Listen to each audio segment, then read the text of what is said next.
Make sure to subscribe to our channel, join our Discord, and also follow us on Instagram so you always have the support that you need to really enhance your account and get yourself to the next level. Also, if you stick around until the end of the video, I'm going to show you how you can save a lot of money when you make in-game purchases by getting some amazing cashbacks each time you purchase anything. Hello everyone and welcome to another video of the Sky channel. So this video is going to be a PvE tier list for shooters. Now I know in the past I've made videos where I talk about some good units to use in PvE for the different classes, but a lot of you still wanted a tier list where we talk about a lot of different ants and talk about how good they are in PvE. So that's what we're going to be covering in this video. Now before we get started, I want to talk about how I characterize them. So firstly, there's going to be shooters and universals in this list. That's because it doesn't make any sense to have universals in a separate category because there are three classes: shooter, guardian, and carrier. So universals are pretty much going to be in all three of those tier lists that I'm going to be creating soon. In other words, this PvE tier list for shooters is going to include shooters and universals. There's going to be four categories we're going to be talking about in this video: S+,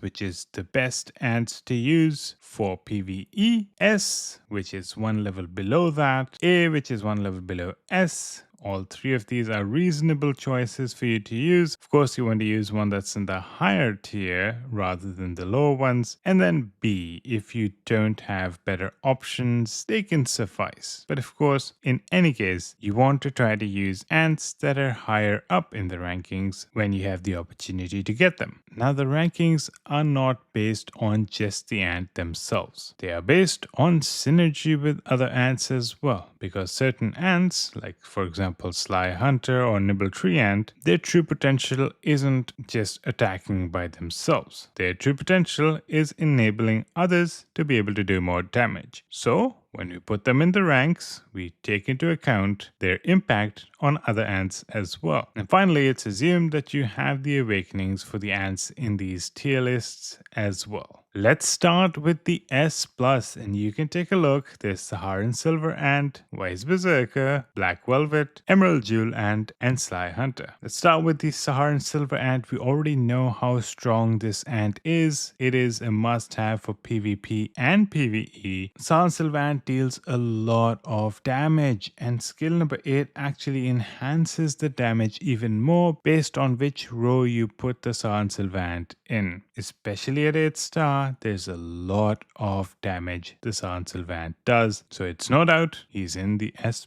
tier. Next up, the Wise Berserker, and you definitely do want to have the Wise Berserker for PvE, especially after the Awakening came out, because PvE is primarily Groundhog and Pangolin. And if you look at the Awakening, it says 60% extra damage to Groundhog and Pangolin. This makes Wise Berserker extremely powerful in PvE. Not to mention skill number 8, which also increases skill damage by 75% if you have it at 8 star. And of course, on a side note, something that we'll be seeing soon, Wise Berserker's attacks actually trigger after every normal attack. So if you have an ant that can make you do more normal attacks, you can make Wise Berserker even more powerful. Next up, the Black Velvet, and this is one of the pay-to-win ants that came out not too long ago. It is absolutely phenomenal. Now it does a bunch of damage by itself, but if you look at skill number 2, it actually also enhances the backline's ability of doing damage by actually making them follow up and deal a certain amount of damage. So that's why a lot of people have Black Velvet and then Saharan Silver Ant at the back row, because Black Velvet does a bunch of damage by itself, but it also increases Saharan Silver Ant's damage because of its skill number 2.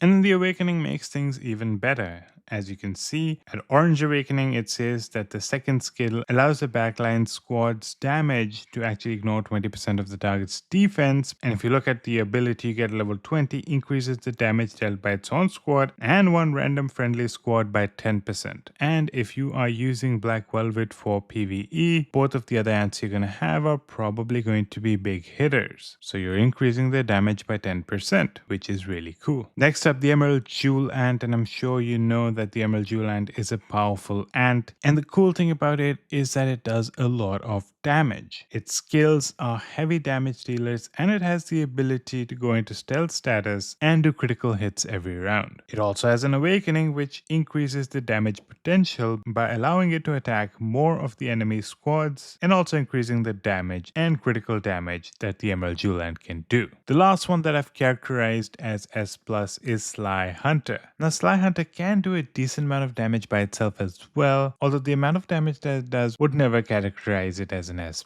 The reason why it's S+ is actually this. It says that it gives a 60% chance every round to grant our frontline squads normal attack times +1 and normal attack damage plus 35%. Now if you're looking at this, you probably already know which ant you want to put in the front row if you're using the Sly Hunter. That's right, Wise Berserker, because now you're giving it more normal attacks, and what that means is that it'll release its skills more often and hence do a lot more damage. And then it also says that the backline immediately deals 260% damage to 2 random enemy squads, not just 1, 2. That's a lot of damage that you're giving the backline as well, and what ant is better at doing a lot of damage than the Saharan Silver Ant? So Sly Hunter becomes a major damage dealer when you use Wise Berserker, Sly Hunter, and Saharan Silver Ant in this particular order. In addition to that, if you go to skill number 8, starting from the second round, all of our squad's first damage dealt in each round is increased by 50%. And because of that, each of your ants are able to do more damage every single round. That's what makes Sly Hunter an S+.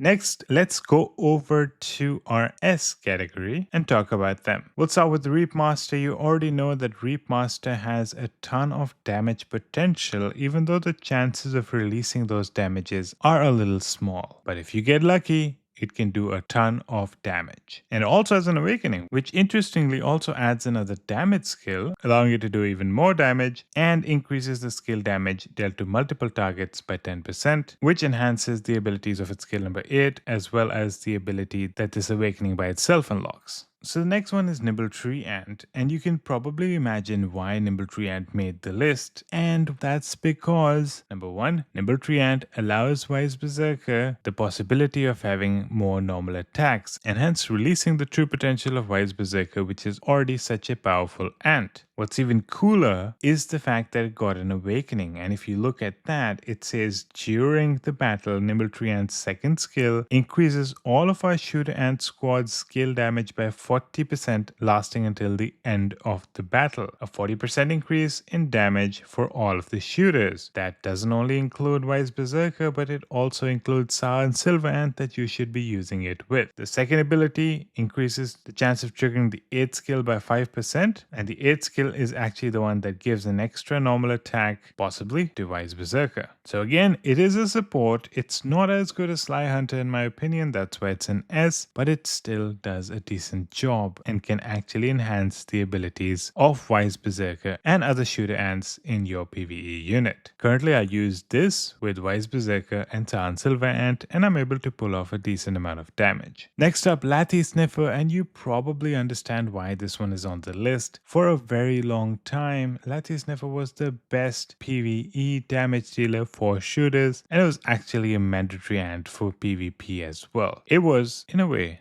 like the Saharan Silver Ant, right? You need it for PvP and PvE, and it was like that for a very long time. Of course, Saharan Silver Ant is much better than the Lathy Sniffer, but Lathy Sniffer can still do a decent amount of damage. It has skills that are basically guaranteed to do a bunch of damage and have a possibility of actually attacking twice instead of once. And the interesting thing is, skill number 8 increases skill damage of its squad by 45% at 8 star. And then anytime you release any combat skills, it also increases your own skill attack by 30%, which can be stacked without limit until the end of the battle. Basically meaning that the more Lathy Sniffer skills that you're able to release, the more the damage it's able to do. And then it also got an awakening, which increases its damage potential by allowing it to attack more targets, increasing the chances of triggering skill skills and also increasing the chance that you'll attack with skill number 2 twice. The final S tier that I'm going to be talking about is Crimson Pearl. Now Crimson Pearl skill number 2 and skill number 5 are able to do a bunch of damage to enemies, and they actually work in a very interesting way together. What's even more interesting is skill number 8, which in the case of leading shooter ants increases the skill crit rate by 60%, meaning that your skills might crit and hence do a lot more damage. I also want you to take a look at what you could have had if you had carrier ants or guardian ants instead. If it was guardian, it would be a heal, and if you look at carrier, before every round, skill damage increases by 35% and it is stackable. Now you may be wondering why I'm making you waste time. Why would we read carrier and guardian when we are obviously using shooters? That's because of the awakening. If you look at the first one, it says during combat 50% chance to trigger the additional soldier type effect of Crimson Pearl's 8th skill, the effect of which is 60% of the initial effect. So while you're triggering the shooter one, you also have a chance of triggering either guardian or carrier, and you obviously are hoping you're going to get the carrier one because carrier one increases your damage potential, and that's what you really care about. Now the level 10 one also increases the damage that you can deal using your 5th skill, which is amazing of course, and level 20 also enhances your 5th skill's ability of dealing damage by reducing the number of parasitic effects that you need to deal that damage. But since we never went into too much detail about skill number 5, just know that it enables you to do more damage using skill 5. So that completes the S tier. Now we're going to go into the A tier. We're going to talk a little bit less about them because obviously S plus is the best, S is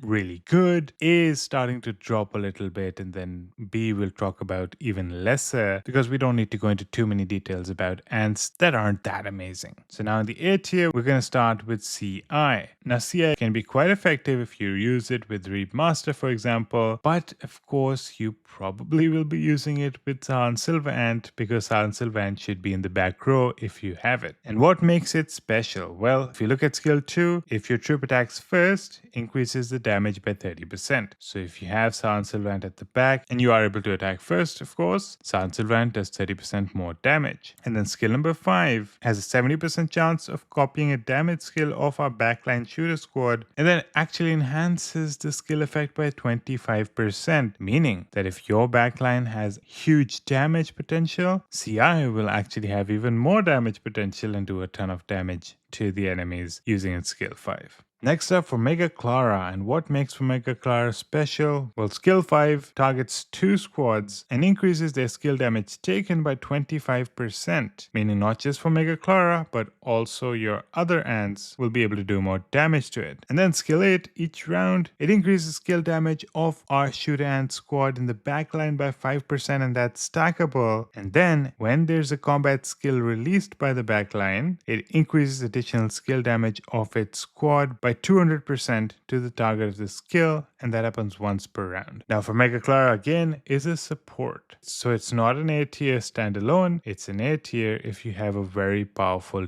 damage dealing ant in the back row. And then the last one in the A tier is Gold Armor. Now Gold Armor can do a bunch of damage by itself, but what's really cool and what really made it go to the A tier, and well, I was actually thinking if it should be S tier or A tier, but I went with A tier, is the Awakening. Now if you read that, it says that the skill damage of Gold Armor itself goes up by 25%, but that's not it. The real special thing is that the damage of all of our squads is increased by 20% for Groundhog and Pangolin. So it can do a bunch of damage by itself, but it's also giving an extra 20% damage to other powerful ants in your unit, which makes this quite powerful. Alright, let's go to the B tier, and we're going to start with Jack Jumper. Jack Jumper again has the potential of dealing a bunch of damage, even though the probabilities are a little bit lower, and it also has an Awakening. And if you look at that, it says every time Jack Jumper releases a combat skill, increases the attack of all of our squads by 20%. And it's stackable, so the more often Jack Jumper releases combat skills, the more extra attack all of your squads keep getting, and hence the damage can go up quite a bit. The second line says the skill damage Jack Jumper increases by 15%, which is great as well. And then level 20 actually doubles the increased attack effect, but that's for its own squad and not everyone everyone else. So a bunch of damage by itself and also increasing the damage of the rest of your squads. Golden Sugar, it has a bunch of damage dealing potential by itself, and I've heard some people say that they were able to get a lot of damage with Golden Sugar, so I did add it to the B tier. Crimson Fragger, another ant that was able to do a bunch of damage. It was considered to be an equivalent of Jack Jumper. It actually was better than Jack Jumper before Jack Jumper got its awakening. It's still a reasonable ant that you could use to deal a bunch of damage, but of course it's a B tier, so it's not one that you want to have for long unless you don't have any of the higher tier ones. And then finally Dusky Lurker, which is the last ant we're going to talk about. Again, its primary purpose is increasing the damage of your back line, and you can see in skill number 5 it actually increases the skill damage of your back line by 35%, which is definitely helpful if you have a very strong damage dealer. Skill number 8 also mentions that when the battle starts, it increases the attack of all of our squads by 65% at 8 star, of course, which is helpful as well to enable you to do more damage. So that's all the ants I wanted to cover in this video. Now you will probably notice there's a bunch of shooters and universals that I didn't talk about, and that's because I don't want to talk about anything that's below B, because not all shooter and universal ants are meant for PvE, right? We covered the ones that I think are reasonable, and anything that's below a B probably shouldn't be used for PvE unless you don't have many other options. You should always try to aim for higher tier ants, right? You want to try to have S plus tier or S tier, but if you don't, or if you don't have the ants that they work well with, you can mix in some A tiers as well. And before you go, I do want you to know that you can save a lot of money in the Ants Underground Kingdom using Aptoide with our promo code. There's a large community of ants players that are already taking advantage of this, and they're saving a ton of money. And I hope you save a ton of money too, because not only are you going to be saving that money, you'll also be supporting our channel. 2 birds, 1 stone. The video is going to be in the description of this video, or you can click the button that's going to appear at the top right of the screen that'll take you to that video, and that video is going to guide you through the process as I talk over how you can avail those bonuses. You should also join our Discord. There's a very large community of ants players there, and if you want, you can message me there and ask me for guidance if you're having any trouble with downloading or setting up Aptoide. Thank you so much for watching. If you like this, please like it. Please let me know what you thought about the tier list, or if you have any adjustments to the tier list that you'd want to recommend. As soon I'll have my designer create a nice image that I'll be posting in Discord and Instagram with this tier list. And of course, let me know which one you want me to prioritize next, the carrier one or the guardian one. Thank you so much for watching. Don't forget to subscribe if you haven't already, like, comment, and share it with your friends. Thank you so much, and I hope to see you in the next one.